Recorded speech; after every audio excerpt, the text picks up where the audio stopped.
Hi, you guys. I hope you guys are doing well. I miss you all dearly. I miss making music with you. I miss laughing and just being weird with you guys.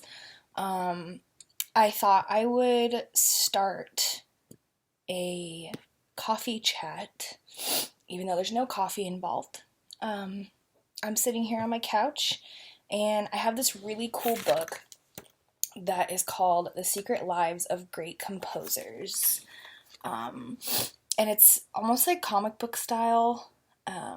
There's lots of pictures um, and stories about composers. And I thought I would just come on here and read you guys a story about our famous composers. And I thought I'd do a couple of these each week. Um, you don't have to watch these, you can.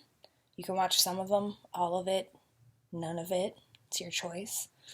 But I thought I would just read, just because I miss you guys, and this is a way to connect with each other, and also just talk about some cool music history stuff. So today I thought I would read to you about Antonio Vivaldi.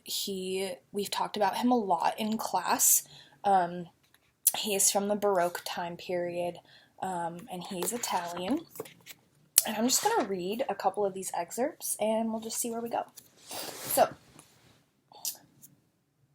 in his day, Antonio Vivaldi was known far and wide as the Red Priest, and for his distinctive red hair and early training as a clergyman.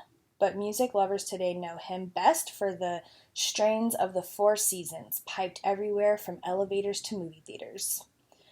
Born into a family of meager means, Vivaldi had as little control over his future priestly occupation as he had over his hair color. When he was a child, his parents decided he should enter the clergy, but this career path certainly was not his choice. His interests were always and only music. Fortunately for him, the priesthood never much got in his way. A convenient asthma condition excused him from priestly duties, but somehow never interfered with his directing concertos or putting on operas. Nor did the priesthood prove a stumbling block for other, fleshier interests, if the gossip around Venice is to be believed. The scandal of Vivaldi's life was his attachment to a soprano singer, better known for her attentiveness to her vocal coach rather than for her singing talent. In the end, Vivaldi's loyalty to his lover would drive him from the country where he enjoyed a successful career into eventually his death in a strange land. Vivaldi entered the world in a precarious state. Apparently born premature, church records note that he was baptized at home, being in danger of death. He pulled through, although he remained sickly all his life.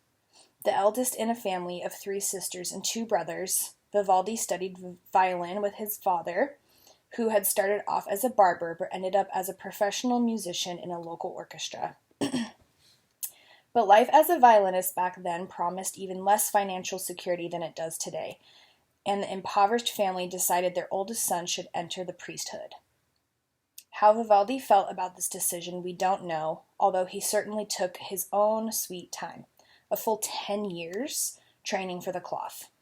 Nor did he seem enthusiastically embrace his new duties.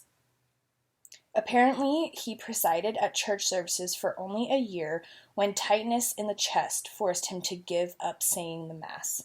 It should be noted that this tightness, to today believed to be asthma, never posed a problem while he was conducting. By his 20s, Vivaldi had built up a reputation as an accomplished performer and composer, and in 1703 he became a music teacher at the Ospedale della Pietà. This was an orphanage, many of whom were illegitimate daughters of the city's wealthy and powerful men. As much as Vivaldi seemed to have thrived while writing for the Pietà, he had set his sights on a larger goal, composing for the opera. Opera had been invented in 1607 by the Italian composer Monteverdi, in an attempt to recreate the musical style of the Greeks, who had incorporated music, dance, and acting into their dramas. The sights and spectacles of this new form of musical diversion immediately took off, particularly in Italy. Vivaldi traveled around Italy, putting his operas to enormous acclaim. His output was simply astounding. Between 1713 and 1739, he wrote nearly 50 operas, averaging almost 2 a year. The whole of Tito Manillo was written in 5 days. Audiences flocked to his productions, even if their appreciation at times seemed only half-hearted. The new opera at San Gristomo was more successful than the previous one, but the composition is so distasteful and the music so sad that I slept through one act, wrote one critic. The Red Priest, which is Vivaldi, since he had red hair, found a suitable consolation for underappreciative audiences. The soprano soloist Anne Giro, known as La Giro, who made her performance debut in 1725. At some point, she moved into her father Vivaldi's house, joined eventually by her sister Palina, who acted as a nurse for Vivaldi, whose health had become precarious during his reoccurring asthma. The fact, a lot of Vivaldi's operas were suddenly flopping. Modern times and tastes had shifted away from the Red Priest. However, his name still had catches north of the Alps, so the 62-year-old composer left Italy sometime in 1740.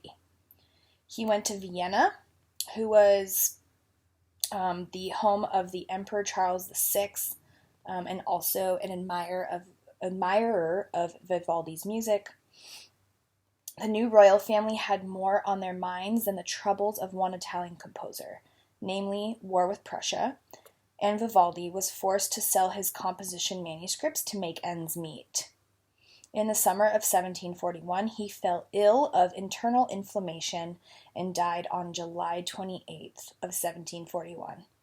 His funeral service was held at St. Stephen's Cathedral, where a young Joseph Haydn was a singer in the boys' choir. Vivaldi left behind hundreds of concertos, sonatas, and symphonies, 253 concertos for violins and strings alone, but little had been published during his lifetime. It was only in the 1920s that a huge portion of Vivaldi's compositions were discovered and entered into the repertoire. Side note, if you do the math on that, that's crazy. He was writing music in the 1700s, and most of it did not get published until the 1900s, so hundreds of years later after he died. Today, you're much more likely to hear his concertos, particularly the Four Seasons Orchestra, Autumn. We're doing that one right now.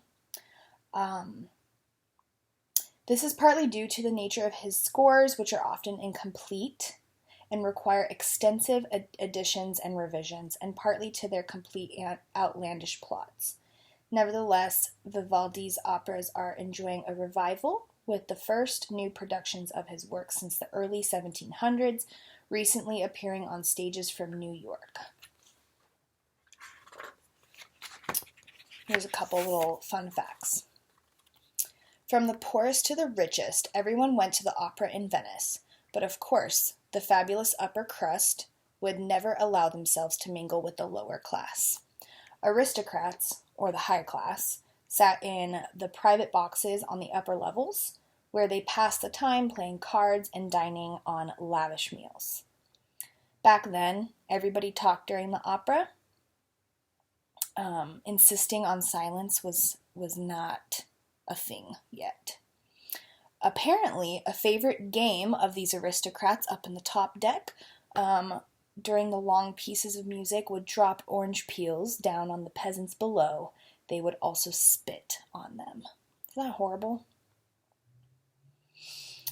And then I'll read this last little bit. As well as composing the music for the Four Seasons, Vivaldi also wrote sonatas and accompanied the four movements. The poetry, frankly, lacks flair, but it is evocative, particularly when read along with the music. Autumn, for example, here are the lyrics. Celebrates the peasant with songs and dances, the pleasure of a bountiful harvest. Winter, the lyrics include, we tread the icy path slowly and cautiously for fear of tripping and falling, then turn abruptly, slip, crash on the ground, and, rising, hasten on across the ice lest it cracks up. Along with the poems, Vivaldi also wrote unconventional instructions for musicians. The second movement of Spring is to be played like a barking dog. The first movement of Summer should evoke languor caused by the heat, and the second movement of Autumn is to remind audiences of drunkards who have fallen asleep. Modern-day musicologists say that all this extra musical material makes the four seasons the first tone poem. And if you're curious on what a tone poem is, look it up. Audiences have responded by making the work of the most popular classical recording of all times, according to Classic CD magazine. All right, and here's a picture of Vivaldi, just so you can see. He's a cool dude. Are there any other pictures that I missed? Let's see.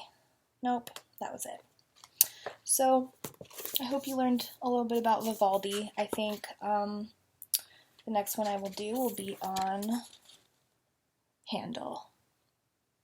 So, comment below if you watched this. I'm curious if anybody got through it. And thanks for watching.